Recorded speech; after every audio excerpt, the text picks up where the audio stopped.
औज़ु बिल्लाहि मिनश्शैतानिर्रजीम बिस्मिल्लाहिर्रहमानिर्रहीम अल्हम्दुलिल्लाह वस्सलातु वस्सलामु अला रसूलिल्लाह व अला आलिल्लाह बिस्मिल्लाहिर्रहमानिर्रहीम वमा अरसलनाका इल्ला रहमतल लिल आलमीन। खुदावंद आलम ने हमारे आखिरी नबी हज़रत मोहम्मद मुस्तफ़ा सल्लल्लाहु अलैहि वसल्लम को आलमीन के लिए रहमत बना के भेजा।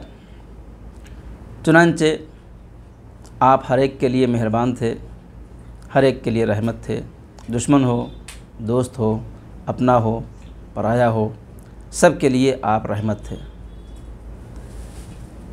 और पूरी तारीख़ इस्लाम इस बात की गवाह है कि पैगम्बर इस्लाम ने जितनी भी जंगें लड़ीं, उन तमाम जंगों में कभी आपने असलहा नहीं उठाया, कभी किसी को कत्ल नहीं किया, या उसके अलावा किसी को तकलीफ़ नहीं पहुंचाई, किसी को परेशान नहीं किया, किसी को अज़ियत नहीं दी। चुनांचे इन तमाम जंगों में आपने कभी किसी को, हालांकि जंग उहद में आप ज़ख्मी हुए, आपके दंदान मुबारक शहीद भी हुए, लेकिन आपने कभी किसी को तकलीफ़ नहीं पहुंचाया। पैगम्बर इस्लाम ऐलान रिसालत से पहले मक्के में 40 साल रहे, आपने किसी को तकलीफ़ नहीं पहुंचाया। लेकिन ऐलान रिसालत के बाद मक्के में आपके 13 साल किस कदर सख्त थे, कितने मुश्किल थे, सब जानता है कि कुरैश ने, अहले मक्का ने आपको किस कदर परेशान किया, कितना सताया, कितनी तकलीफ़ें पहुंचाई। जिस्मानी तकलीफ़ भी पहुंचाई और रूहानी तकलीफ़ भी पहुंचाई।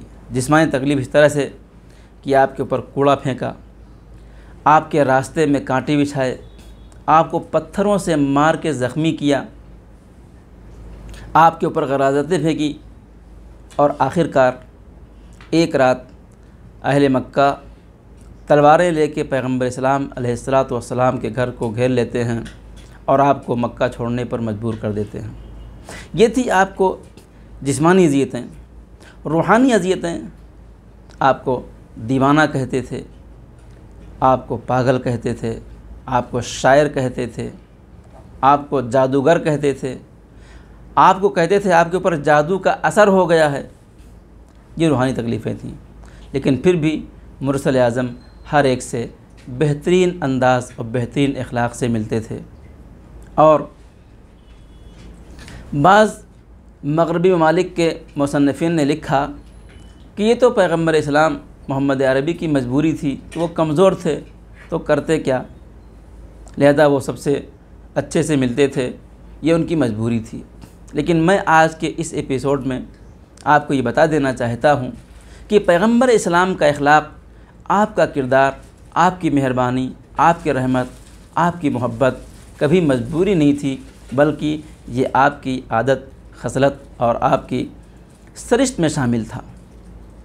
चुनांचे जब पैगम्बर इस्लाम मक्के से मदीना आ गए, सन 8 हिजरी में जब आपने मक्का को फ़तह किया है, तो अब जब लश्कर इस्लाम मक्के में पहुंचा, तो अब पैगम्बर इस्लाम के सामने वो लोग थे जिन्होंने आपको जिस्मानी तकलीफ़ें पहुंचाई थीं, रूहानी तकलीफ़ें पहुंचाई थीं।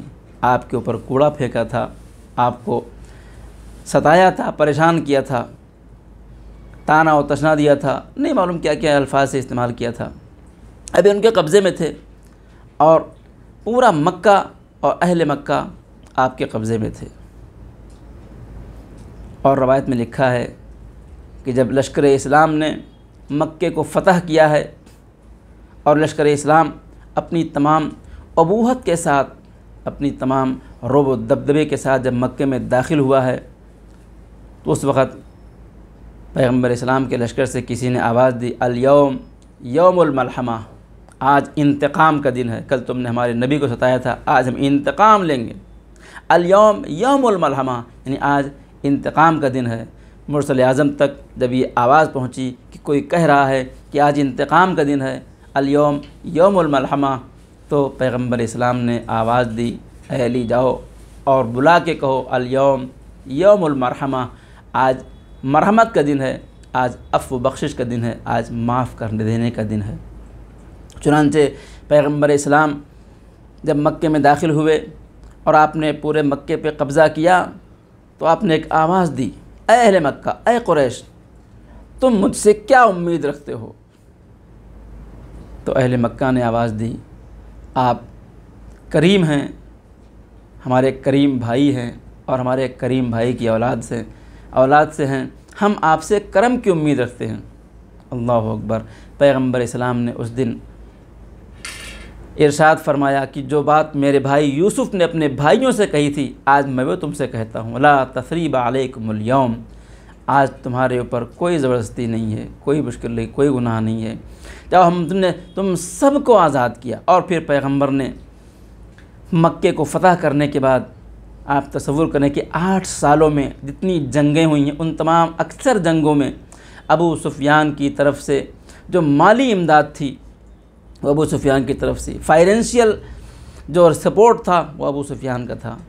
लेकिन पैगम्बर इस्लाम ने फ़तह मक्का के बाद ऐलान फरमाया कि आज जो अबू सुफियान के घर में दाखिल हो जाए उसको अमान है, जो मस्जिदुल हराम में अमान ले ले उसको अमान है, और जो अपने घर के अंदर दाखिल हो जाए और अपने दरवाज़े को बंद कर ले उसको अमान है।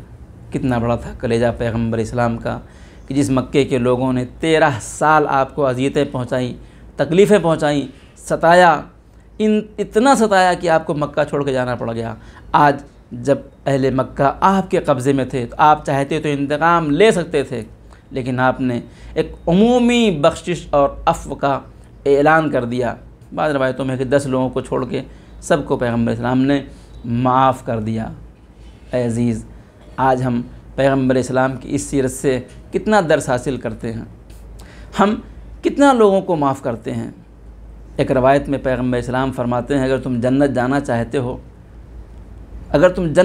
चाहते हो तो उसके लिए 3 चीज़ें हैं। सबसे पहले तो ये है कि तोती मन हरमक, जो तुमको महरूम करे तुम उसको अता करो, व तसिल मन क़ताअक, और जो तुमसे राबते को मुनक़ता कर ले तुम उससे राबते पैदा करो, व ताफ़ु मन ज़लमक, और जो तुम्हारे ऊपर जुल्म करे तुम उसको माफ़ कर दो। यह है पैगम्बर इस्लाम का किरदार। ऐ उम्मत मुसलमा, ऐ अहले इस्लाम, जब हम अपने ऊपर जुल्म करने वाले को माफ़ करना सीख लेंगे, हमको महरूम करने वाले को अता करेंगे, हमसे राबते को क़ता करने वाले से हम राबता पैदा करेंगे और लोगों को माफ़ करना सीखेंगे, तब हम हकीकी उम्मत मोहम्मदी कहलाए जाने के काबिल हैं, तब हम वाकई मुसलमान कहे जाने के काबिल हैं। खुदा दुआएं पालने वाले हम सब को सीरत पैगम्बर इस्लाम और उनकी आल की सीरत पर चलने की तौफ़ीक़ अता फरमा। खुदा बंदा तो या वास्ता है हमारे अंदर मुरसल आज़म की सीरत को पैदा करने की, उस पर चलने की तौफ़ीक़ अता फरमा। मैं आप ज़रा से फिर गुजारिश करूँगा कि हमारे चैनल को आप देखते रहिए, लाइक कीजिए, शेयर कीजिए, सब्सक्राइब कीजिए, और इंशाअल्लाह बाद के सारे प्रोग्राम को हमारे प्रोग्राम को आप देखते रहिए। जामिअतुल बुतूल की इस चैनल का सपोर्ट, आपका सपोर्ट बहुत अहम है। वस्सलामु अलैकुम व रहमतुल्लाहि व बरकातुहू।